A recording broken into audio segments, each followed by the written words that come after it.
J'ai récemment lu un livre intitulé $100 Million Offers, How to Make Offers So Good People Feel Stupid Saying No, par Alex Hermosi. C'est un type de livre qui, si vous l'appliquez correctement, vous permet de vendre et de gagner tellement d'argent que même vos parents commenceront à se demander si ce que vous faites est légal ou non. Je sais que le titre du livre et la prétention qu'il fait sont assez audacieux, et j'étais moi-même sceptique au début, mais j'ai été agréablement surpris à la fin par la quantité d'informations précieuses que j'ai apprises. Actuellement, le livre compte plus de 9400 avis avec une note de 4,9 étoiles. Cette note seule devrait vous dire quelque chose à son sujet. Alors, commençons. J'ai 4 grandes leçons à partager, et c'est pourquoi cette vidéo est divisée en 4 parties. Votre produit, votre marché, vos prix. Enfin, votre offre. Partie 1. Votre produit.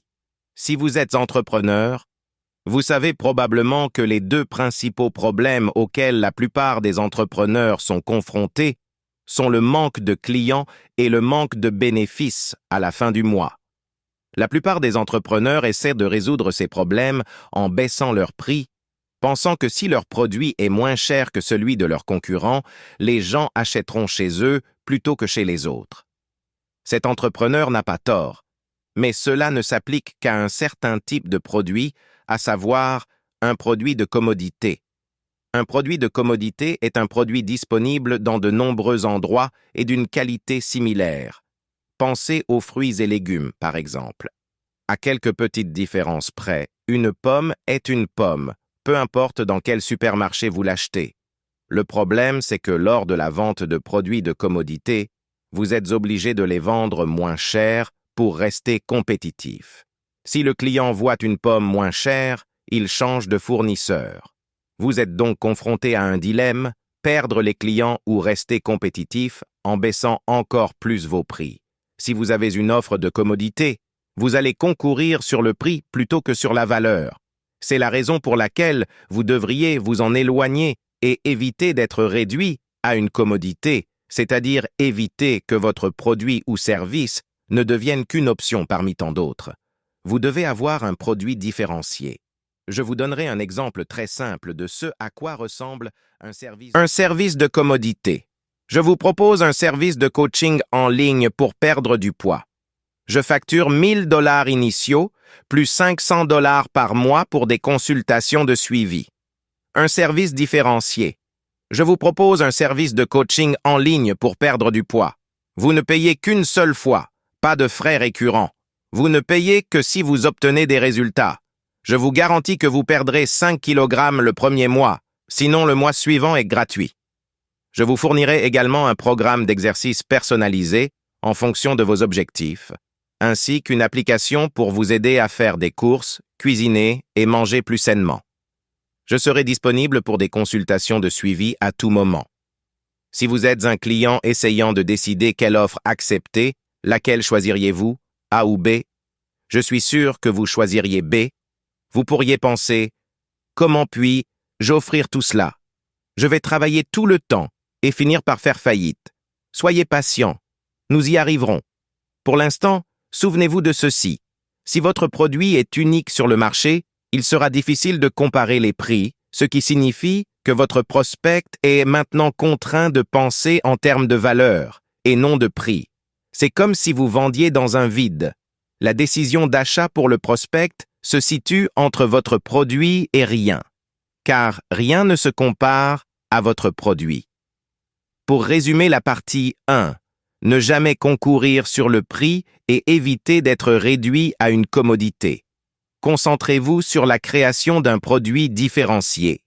Dans les parties restantes de cette vidéo, j'expliquerai comment y parvenir. Partie 2. Votre marché. Supposons que j'ai trouvé une offre parfaite pour aider les gens à perdre du poids, c'est un produit irrésistible. Mais quand je lance mon produit, au lieu d'aller dans une salle de sport, je vais dans une classe de maternelle. À quel point pensez-vous que les tout-petits seront intéressés par mon offre? Cela montre l'importance de vendre votre produit au bon marché. Je pourrais être le meilleur auteur de thriller qui ait jamais existé, Mais si vous ne lisez que des romans, vous n'achèterez pas mes livres. Peu importe à quel point mon offre semble intéressante. Il y a un marché là-bas, désespérément, besoin de vos capacités uniques. Comment le trouver? Voici 4 indicateurs qui peuvent vous aider. Cherchez la douleur.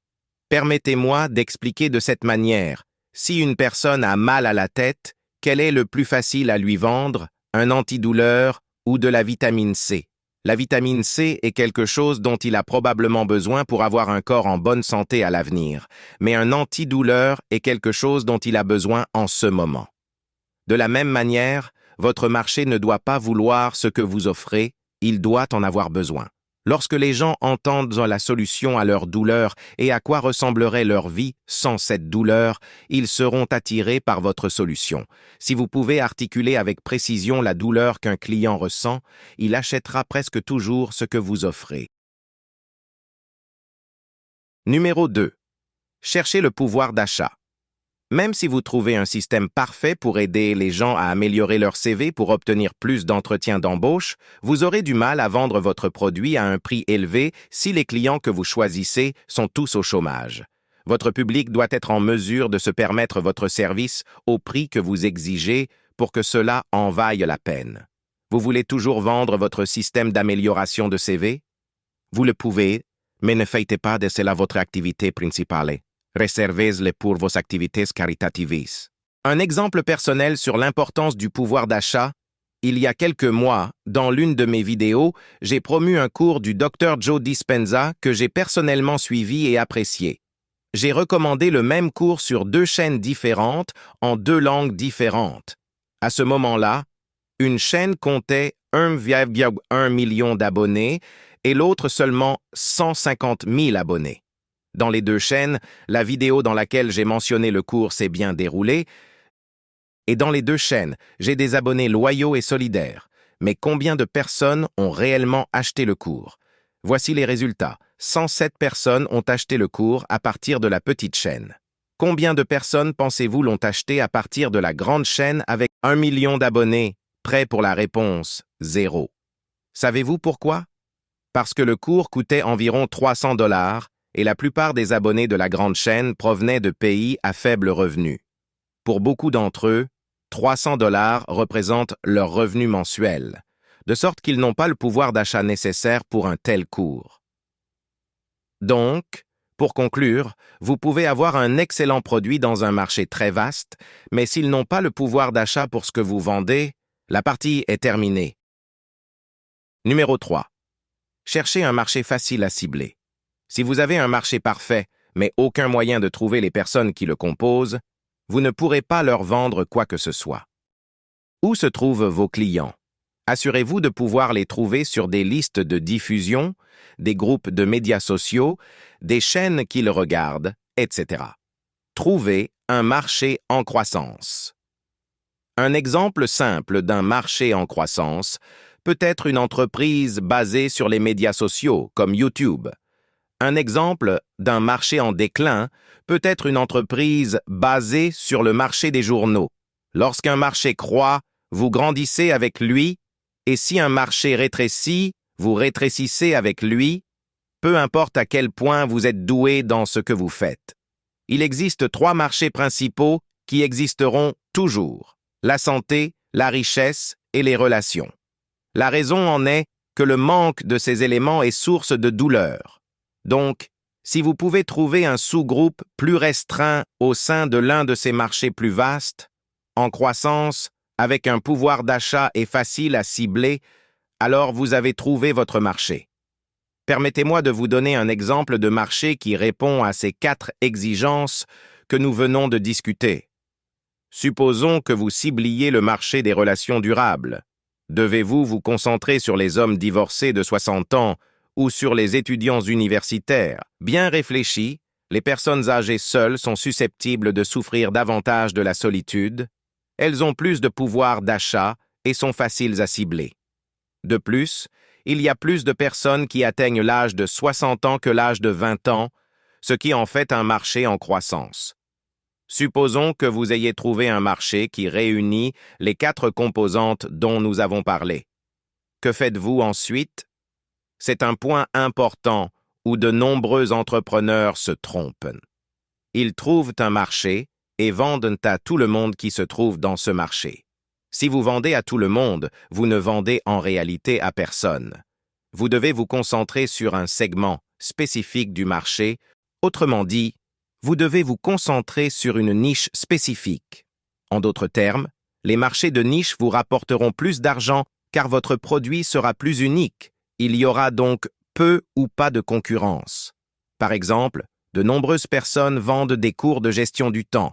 Moins de personnes vendent des cours de gestion du temps pour les professionnels de la santé, encore moins vendent des cours de gestion du temps pour les infirmières et encore moins pour les infirmières de nuit. Si vous êtes une infirmière de nuit ayant des problèmes de gestion du temps et que vous voyez une offre de cours qui répond spécifiquement à vos besoins, vous seriez plus enclin à acheter.